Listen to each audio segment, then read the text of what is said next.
दोस्तों उम्मीद है सब खुश हूंदव खैरियत सां हूंदव। अॼु मुख़्तियार अली शीदी जो एल्बम आहे अठों ऐं वॉल्यूम अथसि 14-35। तमामु बहितरीनु एल्बम आहे। हिन में हिकु ॿ गीत आहे जेको हिन वक़्त ताईं माण्हू वॾे दिलि सां ऐं चाह सां ॿुधनि था पिया। ऐं हिकिड़ी ॻाल्हि तव्हांखे नंढड़ी शेयर करे वञा त हीअ साल उहे आहिनि जंहिं साल में सखर सचल प्रोडक्शन ते काफ़ी रश हूंदी हुई। रश इहा त फ़नकार काफ़ी अची विया, छो जो उन में म्यूज़िक भली हुई ऐं सस्ते में एल्बम पिया थियनि, तो काफ़ी फ़नकार माना वेटिंग में हूंदा हुया त हिकिड़ो एल्बम करे वञे त ॿियो वरी पोइ अचे, मतिलबु नंबर ते कमु पियो हले। कंहिं मूंखे दोस्त ॿुधायो, शाइर आहे, उन ॿुधायो त उन दौर में वॾी रश हूंदी हुई। काफ़ी मशहूरु फ़नकार इतों थिया, छो जो हिन जी म्यूज़िक बि सुठी हुई ऐं जल्दी एल्बम तयारु हुयो ऐं जल्दी में मतिलबु हिन प्रमोशन पिया थियनि। असल में नई कंपनी या नए फ़नकार खे या नए माण्हू खे चाह सां माण्हू ॾिसंदा आहिनि, या का नई शइ ईंदी आहे मार्केट में त उनखे माण्हू ॿुधणु ज़रूरु पसंदि कंदा आहिनि त या ॿुधी ॾिसूं त आहे कीअं, चकर हूंदो ईअं। हाणे त हलूं था हिन एल्बम जी तरफ़। हिन में जेको सुठो गीत आहे तोसां यारी हाणे ख़तमु आहे ऐं दोस्तनि जा कमेंट्स आहिनि उहे शामिलु कयूं, उन खां बाद एल्बम जे बारे में ॿुधाईंदासीं। पहिरियों कमेंट्स लिखियो आहे माशूक अहमद भाउ, लिखियो आहे ग्रेट एल्बम। आशिक़ अहमद सोलंकी भाउ लिखियो आहे VIP एल्बम आहे। ऐं उन खां बाद शहबान सोलंकी भाउ लिखियो आहे ग्रेट एल्बम।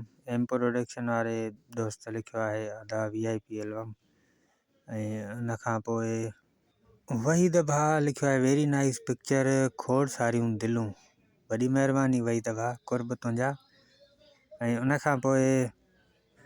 खां पोइ वरी वहीद लिखियो आहे नाइस वीडियो, खोड़ सारियूं दिलूं। वॾी महिरबानी वहीद भाउ, कुर्ब। ऐं तव्हां दोस्तनि जे करे ई आऊं वीडियो ठाहियां पियो। ऐं सभ खां ज़रूरी ॻाल्हि तव्हां दोस्तनि खे ॿुधायूं त हीअ रिलीज़ इंफॉर्मेशन वीडियो आहिनि ऐं हिननि में असां को बि गीत शामिलु न कयो आहे। हिन में तव्हांखे गीत ॿुधाईंदासीं ऐं शाइरनि जा नाला ॿुधाईंदासीं, कहिड़े साल में एल्बम आयो आहे, सिर्फ़ु एतिरो नॉर्मल कमु आहे। तो हाणे तव्हांखे ॿुधायूं त हिन में गीत कहिड़ा कहिड़ा आहिनि, कहिड़नि शाइरनि जा गीत आहिनि। हलूं था हिन जे पहिरें गीत ॾे। पहिरियों गीत आहे मीर मोहम्मद अब्बासी जो लॻी दिलि वई आहे तोसां। उन खां पोइ वरी गीत आहे मीर मोहम्मद जो अदा ईद मुबारक। ऐं उन खां पोइ आहे मां कलाम जा ॿोल लिखियल आहिनि मां तोखे हयातीअ में रोईंदो कीअं ॾिसां। इहो तमामु बहितरीनु गीत आहे ऐं हिन वक़्तु हिन दौर में तमामु घणो दिलि सां ॿुधनि था। उन खां पोइ सागर शाह जो कलाम आहे ऐं हीअ कलाम जेको सागर शाह जो आहे इहो बि तमामु बहितरीनु आहे ऐं वॾे चाह सां हिन वक़्तु माण्हू ॿुधनि था। हथी को कर तूं पंहिंजो प्यार पिरी, असां विछोड़े लाइ हूं तयार पिरी, माशा अल्लाह। तमामु बहितरीनु गीत आहे। ऐं उन खां पोइ आहे असगर जो कलाम आहे। कलाम जा ॿोल लिखिया अथई मूंखे रुआरे। उन खां पोइ ग़ुलाम कादिर ॾारी जो कलाम आहे। गीत जा ॿोल लिखिया अथई त चवीं त अथो पर। उन खां पोइ आहे मीर मोहम्मद अब्बासी जो कलाम आहे जेको ऐं टाइटल लिखियो आहे तोसां यारी ख़तमु आहे। ऐं उन खां पोइ ॿियो गीत आहे पांधन जोखीअ जो।